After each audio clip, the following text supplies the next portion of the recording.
दोस्तों इतिहास खुद को दोहराता है। शी जिनपिंग के साथ आज जो हो रहा है मानो जैसे माओ के साथ जो हुआ वो हूबहू दोहरा रहा है। जी हाँ दोस्तों, शी जिनपिंग अगर आप देखें तो आर्मी पे अपनी ग्रिप तेजी से लूज कर रहे हैं। एक पावर स्ट्रगल क्लियरली दिख रहा है। वो सभी ऑफिसर्स जो कि कभी शी जिनपिंग के इशारे पे बाकी ऑफिसर्स को अरेस्ट किया करते थे करप्शन के चार्जेस पे, आज उनके ऊपर कार्रवाई हो रही है। मानो जैसे शी जिनपिंग के जो लॉयलिस्ट हैं उनका पर्ज हो रहा है। जी हाँ दोस्तों, शी के लॉयलिस्ट अरेस्ट हो रहे हैं, कई मिसिंग हो चुके हैं। और ऐसे वैसे नहीं दोस्तों, सीनियर मोस्ट ऑफिशियल्स की बात हो रही है। आप देख सकते हैं यहां पे इंडियन मीडिया ने तो कवर किया ही, American media, American think tank सभी कोई इसे कवर कर रहे हैं क्योंकि जो हो रहा है बड़ा ही असामान्य है। दरअसल दोस्तों आप सभी जानते हैं, शी जिनपिंग की बात करें तो उन्होंने आने के साथ एक मिलिट्री में पर्ज शुरू किया और वो अब तक चलता आ रहा था, जिसमें 2 defence minister, 2 vice chairman central military commission के, कई टॉप ऑफिसर्स करप्शन इनएफिशिएंसी के चार्ज पे अरेस्ट किए गए थे। हालांकि वो सभी के सभी पॉलिटिकल राइवलरी की वजह से अरेस्ट किया गया था। दोस्तों यहां पे अगर आप देखें तो अब तक इन्होंने डजन से भी दर्जन भर के जो टॉप जनरल्स हैं उनको अरेस्ट किया है। 2 consecutive ministers of defence, Li Shangfu, Wei Fenghe, इन सभी को अगर आप देखें तो रिमूव किया गया है। शी ने 2 जनरल्स जो कि पीएलए रॉकेट फोर्स से थे उन दोनों को अरेस्ट किया था, जो कि चाइना की मिसाइल और न्यूक्लियर कैपेबिलिटीज के लिए जिम्मेदार है। यहां पे आप वांग जियाओजुंग को देख रहे हैं जो कि प्रोमिनेंट रॉकेट साइंटिस्ट हैं, इनको भी अरेस्ट करवाया गया। वैसे ही आप देखें इनको एक्सपेल किया गया। वैसे ही हाई रैंकिंग ऑफिसर्स पीएलए के इक्विपमेंट डेवलपमेंट डिपार्टमेंट से कई सीनियर ऑफिशियल्स चाइना के स्टेट ओन डिफेंस इंडस्ट्री के अरेस्ट हुए हैं, कई को हटाया गया है। अब दोस्तों यहां पे कुछ अलग हुआ। दरअसल दोस्तों चाइना में अगर आप उसे फॉलो कर रहे हैं तो एक स्पेशल मीटिंग हुई जो कि साल में एक बार होती है, जिसे 2 सेशंस कहते हैं। इस 2 सेशन दोस्तों दरअसल ये एनुअल मीटिंग है जिसमें चाइना के 2 की पॉलिटिकल बॉडीज हैं उनकी बैठक होती है। एक है नेशनल पीपल्स कांग्रेस जो कि दरअसल दोस्तों चाइना का पार्लियामेंट है, तो लेजिस्लेटिव बॉडी है, टॉप लेजिस्लेटिव बॉडी है। लॉज पे, पॉलिसीज पे, नेशनल प्लान्स पे इकट्ठा होते हैं, एकजुट होकर चर्चा करते हैं और नए लॉ वगैरह बनाने हैं तो बनाए जाते हैं। दूसरी है Chinese people political consultative conference, उनकी भी बैठक होती है जो कि पॉलिटिकल एडवाइजरी बॉडी है, जिसमें न सिर्फ अगर आप देखें तो जो लेजिस्लेटर्स हैं वही नहीं बल्कि बाकी रिप्रेजेंटेटिव भी अन्य सेक्टर्स ऑफ सोसाइटी से आते हैं। अब इस मीटिंग के ठीक बाद जो शी जिनपिंग के खास थे उनको अरेस्ट किया गया। जी हाँ दोस्तों, आप यहां पे जिनको देख रहे हैं ये है जनरल ही वीडोंग। जनरल ही वीडोंग अगर आप देखें तो सेंट्रल मिलिट्री कमीशन के वाइस चेयरमैन थे। इस सेंट्रल मिलिट्री कमीशन के चेयरपर्सन शी जिनपिंग होते हैं। उसके बाद अब केवल 2 ही वाइस चेयरमैन बचे हैं जो कभी 5 से भी अधिक होते थे, सबको हटा दिया। उसमें से एक जो शी जिनपिंग के लॉयलिस्ट थे, वाइस चेयरमैन थे, जनरल ही विडोंग, उनको हटा दिया गया है। दोस्तों अगर आप जनरल ही विडोंग देखें तो ये शी जिनपिंग का जो क्रैकडाउन हो रहा था उसी को इंप्लीमेंट कर रहे थे। जनरल ही विडोंग ने कहा था पीएलए में जो भी इविल है उसे पनिश किया जाएगा, एंटी करप्शन मेजर्स जो हो रहे हैं शी जिनपिंग के उसका पालन होगा। और वही है, उन्हीं को अगर आप देखें तो ऐसी न्यूज आ रही है कि जनरल ही विडोंग अचानक से गायब हो गए हैं और इसके साथ मानो जैसे इनको डिटेन किया गया मार्च 11 और उसके बाद जैसे ही 2 सेशंस जो अपना था कॉन्फ्रेंस वो जैसे ही खत्म हुआ उसके बाद ये गायब हो गए। कहा जा रहा है ही हैज बीन अरेस्टेड। इसके साथ शी जिनपिंग के जो खास थे वो अरेस्ट हुए हैं। दूसरे वैसे ही यहां पे आप देख रहे हैं दोस्तों ये हैं पीएलए के, अगर आप देखें तो जनरल झाओ केशी। झाओ केशी अगर आप देखें तो आप यहां पे पुराना न्यूज देख रहे हैं, जब शी जिनपिंग जस्ट पावर में आए थे तो जो फर्स्ट राउंड ऑफ पर्ज था इन्होंने ही करवाया था। ये उस वक्त लॉजिस्टिक्स डिपार्टमेंट के जनरल हुआ करते थे और इसमें उन्होंने कहा था लैंड ट्रांजैक्शन, प्रॉपर्टी ट्रांजैक्शन के नाम पे काफी धांधली होती है और सबको अरेस्ट करवाया था। आज ये भी अगर आप देखें तो कुछ वैसे ही फॉर्मली अरेस्ट हो चुके हैं, ऐसा कहा जा रहा है। इसके सिवा कई सीनियर ऑफिसर्स हैं जो शी जिनपिंग के खास हैं, सभी को अरेस्ट किया गया है। मानो जैसे शी जिनपिंग के जो लॉयलिस्ट हैं आर्मी में एक एक करके सबको साफ किया जा रहा है, यानी शी जिनपिंग का जो ग्रिप है आर्मी के ऊपर वो तेजी से कमजोर पड़ रहा है। दोस्तों आइए आज हम समझते हैं आखिरकार चाइना काम कैसे कर रहा है। अगर आपको चाइना को समझना है तो आपको माफिया जानना होगा। चाइनीज कम्युनिस्ट पार्टी अगर आप देखें तो माफिया के जैसे काम करती है। एक है शांगसी गैंग, दूसरा है फुजियान क्लिक। और वो फुजियान क्लिक जो कि अब तक कहीं ना कहीं अगर आप देखें तो पावर रूल कर रहा था, शी जिनपिंग का खास था, अब उसी फुजियान क्लिक पे कहीं ना कहीं अगर आप देखें तो कार्रवाई हो रही है। इसके साथ मानो जैसे शी जिनपिंग तेजी से कमजोर होते जा रहे हैं। दोस्तों इससे पहले आगे बढ़े आपके लिए जरूरी अनाउंसमेंट है, यहाँ पे Unacademy civil services championship test आपके लिए हम लेकर के आए हैं, तो इसके साथ आप जरूर जुड़ें। पिंड कमेंट में पहला लिंक मिल रहा है, जल्दी से जाएं। यूज द कोड KC10, आपको IPL box ticket, iPad, Samsung tablet, smart watch, 100% तक स्कॉलरशिप मिलने का मौका है। 23 मार्च को सुबह 11 बजे और शाम को 5 बजे आप अवश्य जुड़ जाएं। तो आइए दोस्तों जरा समझते हैं आखिरकार चाइना की पॉलिटिक्स क्या है। अगर आप वो समझ जाएंगे तो आप ये पर्ज को आसानी से समझ पाएंगे। दरअसल दोस्तों शी जिनपिंग अगर आप देखें तो वो कहीं ना कहीं अगर आप देखें तो दो प्रोविंस से उनका नाता रहा है। यहां पे आप देख रहे हैं दोस्तों ये फुजियान है, यहां पे आप देख रहे हैं दोस्तों ये ज़ीजियांग है। इन दोनों से ही शी जिनपिंग का नाता है। वहीं दोस्तों यहां पे एक प्रोविंस है शांगसी, शांगसी से जो नाता रहा है दोस्तों वो शी जिनपिंग के प्रेडिसेसर्स का रहा है। उनसे पहले जो चाइना में प्रेसिडेंट रहे हैं वो शांगसी से रिश्ता रखते थे। अगर आप देखें तो शांगसी गैंग जिसको हम बोलते हैं वो दरअसल वो ऑफिशियल्स हैं जो शांगसी प्रोविंस से आते थे और उन्हीं को शी जिनपिंग ने टारगेट किया करप्शन स्कैंडल्स में और उन्हीं का सफाया किया। दरअसल दोस्तों अगर आप देखें तो शांगसी गैंग जिसको कहते हैं वो सभी के सभी शी जिनपिंग के जो प्रेडिसेसर्स थे, उनसे पहले जो प्रेसिडेंट रहे हैं जैसे जियांग जेमिन हो गए, हु जिनटाओ हो गए, तो वो उनसे रिश्ता रखते थे। अगर आप देखें तो शी जिनपिंग ने उन सभी ऑफिशियल्स को हटाया ताकि उनकी पकड़ मजबूत हो। यहां पे दोस्तों आप शांगसी गैंग देख रहे हैं, बड़ा फेमस इंसिडेंट है हु जिनटाओ रिमूवल इंसिडेंट। आप देख सकते हैं हु जिनटाओ को ऐसे हटाया गया था और ये काफी ज्यादा सुर्खियां उस वक्त भी बटोरा था। तो दोस्तों वही शांगसी गैंग पे अब तक करप्शन होता रहा है, करप्शन के नाम पे उन सभी का सफाया होता रहा है। अब यहां पे दोस्तों फुजियान क्लिक क्या है जरा जानते हैं। दरअसल दोस्तों फुजियान क्लिक वो ऑफिशियल्स हैं जो फुजियान प्रोविंस में काम करते थे जब शी जिनपिंग वहां तैनात थे। यहां पे आप जिनको देख रहे हैं दोस्तों ये शी जिनपिंग की जवानी की तस्वीर है जब ये फुजियान में उस वक्त स्थित थे। दरअसल शी जिनपिंग ने अपना करियर फुजियान से स्टार्ट किया है, 17 वर्ष फुजियान में बिताए हैं और वहीं से वो धीरे धीरे कम्युनिस्ट पार्टी के रैंक्स में राइज करते गए हैं।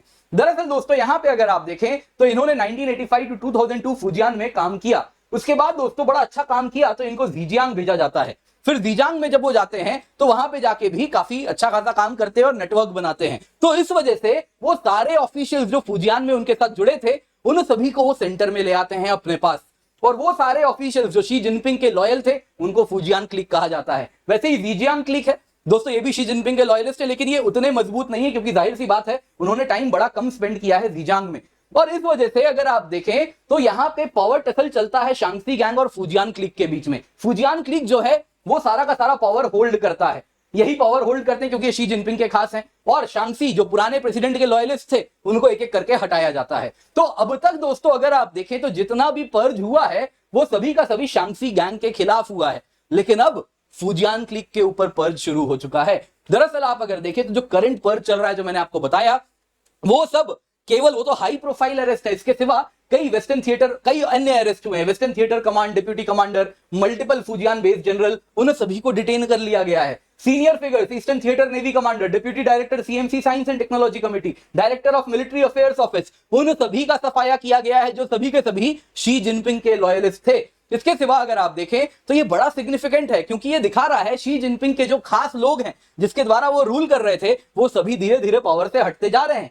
अब लोग सवाल पूछ रहे हैं इनके बिना शी जिनपिंग आर्मी पे कंट्रोल कैसे रखेंगे? ये थे तो आर्मी पे कंट्रोल था, क्लियरली आर्मी इनके कंट्रोल से बाहर निकल रही है, कुछ ऐसा ही लग रहा है। पीएलए शी जिनपिंग के ग्रिप में नहीं है। दरअसल दोस्तों अगर आप देखें तो पीएलए डेली जो कि वहां की आर्मी का अगर आप देखें तो माउथपीस है, मेन प्रोपोगंडा ऑर्गन है चाइनीज मिलिट्री का, उसमें एक लाइन से आर्टिकल आए हैं। आप अगर देखें तो 4 आर्टिकल आए हैं पिछले साल में जिसमें वो क्लियरली शी जिनपिंग को क्रिटिसाइज किए कि आप सेंट्रलाइज कर रहे हैं अथॉरिटी, ये गलत हो रहा है। और 1 नहीं 2 नहीं 3 नहीं टोटल 4 ऐसी बात हुई जब उन्होंने कहा कि कलेक्टिव लीडरशिप हमें चाहिए, शी जिनपिंग गलत कर रहे हैं और इस प्रकार से क्रिटिसाइज किया गया। ये सभी के सभी आर्मी ऑफिसर्स लिख रहे थे और serving top ranked military officers थे जो कि central military commission vice chairman general Zhang Youxia उनके अनुमति के बिना लिख ही नहीं सकते। अब यहां पर सवाल उठता है जनरल ज़ांग युक्शिया जिनको आप यहां पे देख रहे हैं वो तो शी जिनपिंग के बेहद खास हैं। कारण क्या है? जनरल ज़ांग युक्शिया अगर आप देखें तो इनके जो पिता थे और शी जिनपिंग के जो पिता थे दोनों मिलके जो चाइना में अगर आप देखें तो चाइनीज सिविल वॉर था साथ में लड़े थे। इस वजह से दोनों में फैमिलियल टाइज है, बचपन का रिश्ता है और शी के ये ट्रस्टेड मिलिट्री फैमिली नेटवर्क में आते हैं, इसलिए इनको यहां बैठाया गया। तो इनके होते हुए कैसे पीएलए डेली इस प्रकार का आर्टिकल लिख सकती है जिसमें शी जिनपिंग को क्रिटिसाइज किया जा रहा है और वही पीएलए में कैसे शी जिनपिंग के खास ऑफिसर्स हैं उनको अरेस्ट किया जा रहा है? तो दोस्तों यहां पे अगर आप देखें तो ये बता रहा है कि Xi Jinping is not in complete control.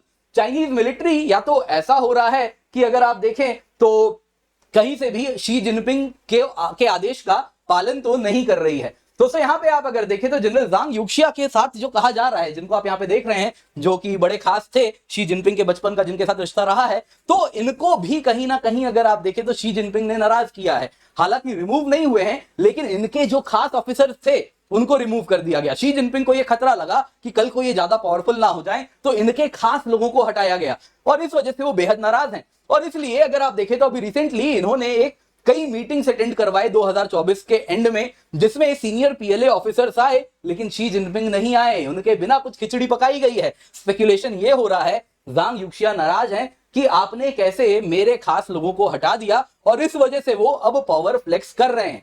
दोस्तों यहां पे अगर आप देखें तो एक चीज बड़ी क्लियर है, शी जिनपिंग, या तो कुछ लोग कह रहे हैं कि वो स्टालिन टाइप हो गए हैं, जितने भी लोग उनको जरा भी डर हो रहा है कि वो उनको हटा सकते हैं, सबको हटाया जा रहा है इसलिए। लेकिन यहां पे दोस्तों जानना होगा कि अगर वो अपने खास लोगों को, लॉयलिस्ट को ही ऐसे हटा देंगे तो रूल कैसे करेंगे, तो ये होने की संभावना कम लग रही है। ज्यादा संभावना यही है कि यहां पे पीएलए विद्रोह की हुई है शी जिनपिंग के खिलाफ, और इसीलिए अब पीएलए में वो सभी लोग, चाइनीज आर्मी में वो सभी लोग जो कि शी जिनपिंग के खास थे, उनका सफाया किया जा रहा है कि अब तुम पर्ज कैसे करोगे, तुम्हारा ही पर्ज यहां पर हो रहा है। दरअसल दोस्तों यदि आप देखें ना तो चाइना में अगर शी जिनपिंग की बात करें तो यहां पे उनकी तबियत खास अच्छी नहीं है। सेरेब्रल एन्यूरिज्म इनको हो रखा है। बेसिकली क्या है ये कि जो ब्लड वेसल्स हैं, जो ब्रेन तक ब्लड पहुंचा रहे हैं, उनके वॉल्स कमजोर हो गए हैं, जिस वजह से कहीं ना कहीं अगर आप देखें तो अचानक से नजर कमजोर हो जाती है, सर में दर्द होता है, ज्यादा फिजिकल एक्टिविटी कर नहीं सकते हैं, तो तबियत बड़ी खराब चल रही है। कल को यदि ये नस फट गया तो ब्रेन स्ट्रोक भी हो सकता है। हालांकि कोई ऑफिशियल कंफर्मेशन आया नहीं चाइना से, वो आएगा भी नहीं। वहां पे जो सीनियर लीडर्स होती हैं उनके हेल्थ कंडीशन को सीक्रेट रखा ही जाता है, तो वो उम्मीद भी नहीं कर सकते। लेकिन यहां पे अगर आप देखें तो ये सारे संकेत आ रहे हैं कि शी जिनपिंग बहुत 100% जो हेल्थ पे है डेफिनेटली नहीं है। अभी 50 साल की सालगिरह हो रही थी यूरोप की और चाइना के रिश्तों की, और यूरोपियन यूनियन ने चाइना को न्योता दिया कि आप आइए हमारे यहाँ। शी जिनपिंग को न्योता दिया गया, शी जिनपिंग ने इनविटेशन डिक्लाइन कर दिया, कहा कि मैं चाइना इस वक्त नहीं छोड़ने वाला, सेहत खराब है या अन्य कोई कारण है। दोस्तों यहां पे आपको जानना होगा, अगर आप देखें तो शी जिनपिंग इस वक्त, अगर आप देखें तो जो मिलिट्री में पर्ज इन्होंने करवाया है, ऐसे कई रिपोर्ट्स आ रहे हैं, Japanese media, Indian media, western media, सब कह रहे हैं कि शी जिनपिंग की जो वाइफ है वो इसके लिए जिम्मेदार हैं। जो पेंग लियुआन है ये बड़ी पावरफुल हो गई हैं और वही ये सारा पर्ज करा रही हैं। तो दोस्तों यहां पे शी जिनपिंग मानो जैसे सेहत नासाज है, तो उनकी वाइफ ये सारे कॉल्स लेना शुरू कर चुकी है। रिसेंटली इनको आर्मी में काफी सीनियर ऑफिशियल भी बना दिया गया था, इनकी वाइफ को रैंक भी दिया गया है, if I am not wrong, काफी जनरल लेवल का रैंक इनको भी दे दिया गया है। तो ये दोस्तों बता रहा है कि कहीं ना कहीं Xi Jinping is not calling shots, उनकी तबियत बहुत अच्छी नहीं है। और ये जो हो रहा है ना, एग्जैक्टली माओ के साथ भी हुआ था। माओ देखिए शी जिनपिंग जैसे ही थे, उन्होंने भी कह दिया था कि मैं आजीवन प्रेसिडेंट बना रहूंगा। अब दोस्तों यहां पे towards end of his life Mao की सेहत बड़ी खराब हो चुकी थी, कहीं ना कहीं उनको हार्ट डिजीज था, लंग डिजीज था, पार्किंसंस डिजीज भी कहा जाता है था। और उस दौरान उनके जीते जी ही towards later part of his life एक पावर स्ट्रगल शुरू होता है, जिसमें एक तरफ गैंग ऑफ 4 होते हैं, गैंग ऑफ 4 को लीड करती हैं माओ की वाइफ, और दूसरी तरफ अगर आप देखें तो जाओ एनलाई, डेंग जियोपिंग होते हैं, और इनके बीच में स्ट्रगल चल रहा होता है उस वक्त। और जैसे ही माओ मरते हैं, गैंग ऑफ 4 को अरेस्ट करवा दिया जाता है, इनकी वाइफ को भी अरेस्ट करवा दिया जाता है, और डेंग जियोपिंग, जाओ एनलाई वाला जो फैक्शन होता है वो पावर में आ जाता है। ये बता रहा है दोस्तों इतिहास, आप देख रहे हैं कैसे खुद को दोहरा रहा है। आज भी शी जिनपिंग की तबियत खराब है, उनकी वाइफ वापस से पावर कॉल कर रही है, और दूसरा फैक्शन है अगर आप देखें तो वो भी कहीं ना कहीं वापस अपने आप को एकजुट कर रहा है, और मानो जैसे इंतजार किया जा रहा है कि आने वाले दिनों में कुछ वैसे ही एक पावर स्ट्रगल शुरू होता हुआ दिख रहा है। तो अब किस तरफ किस करवट ऊंट बैठेगा वो तो समय ही बताएगा। बट उम्मीद करता हूं आपको ये वीडियो पसंद आई होगी, लाइक जरूर कीजिएगा, शेयर करना ना भूले। बाकी याद रखिए फ्लैट 60% ऑफ आपके लिए हम लाए हैं 22,999 रुपीज। जी हाँ दोस्तों, 15 महीने की सब्सक्रिप्शन मिल रही है, लेकिन ये ऑफर केवल 22 मार्च तक है। यूज द कोड KC10, जल्दी से जाएं, जाके जुड़े। Complete GS, complete CSAT, prelims test series, mains test series with evaluation आपको मिलता है दोस्तों। क्वालिटी कोर्स है, इंडिया के बेस्ट एजुकेटर्स आपको पढ़ाने वाले हैं। इसके सिवा आप सभी के लिए कुछ ना कुछ फ्री हम लेकर के आए हैं 4 मिलियन सब्सक्राइबर टच करने की खुशी में। तो current affairs PDF, UPSC beginners kit, UPSC prelims PYQ topic wise PDF absolutely free मिल रहा है। लेकिन सिर्फ इतना ही नहीं, 500 लकी विनर्स को 5,000 रुपए तक का अमेजन पे गिफ्ट कार्ड मिलेगा। जो लकी विनर होंगे उनका नाम भी हम चैनल में डालेंगे, तो आप निश्चिंत होकर जुड़ सकते हैं। आपको बस और बस ये पीडीएफ डाउनलोड करना है, जो भी आपसे मांगा जाएगा, नाम, फोन नंबर वगैरह आप उसमें जरूर डाल दीजिएगा, और आप इसको डाउनलोड करेंगे और आप एलिजिबल हो जाएंगे इस 5,000 रुपए तक के अमेजन पे के गिफ्ट कार्ड के लिए। तो निश्चिंत होकर जाएं, जल्दी से जाएं, जाके डाउनलोड अवश्य कर ले नीचे दिए गए पिंड कमेंट।